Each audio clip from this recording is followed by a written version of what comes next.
Hi friends, welcome back to my channel.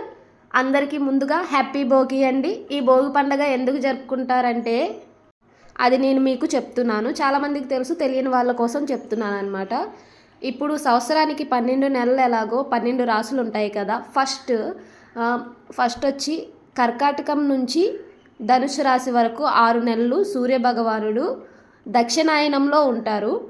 Next వచ్చి మకర రాశి నుంచి మిథున రాశి వరకు ఉత్తరాయణంలో ఉంటారనమాట.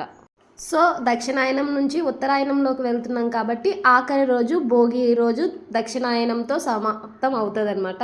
సో ఆ రోజున మంటల్లో అన్ని పాత వస్తువులు అన్నీ కూడా అందులో వేసి కొత్త జీవనానికి నాంది పలకాలని చెప్పి భోగి పండుగ జరుపుకుంటాం అనమాట. భోగి పండుగ నెక్స్ట్ వచ్చి మకర రాశి వస్తుంది కాబట్టి మకర సంక్రాంతి, అలాగే నువ్వులు ఆ రోజున కొత్త బట్టలు, పిల్లలకి భోగి పళ్ళు జరుపుకుంటాం అనమాట.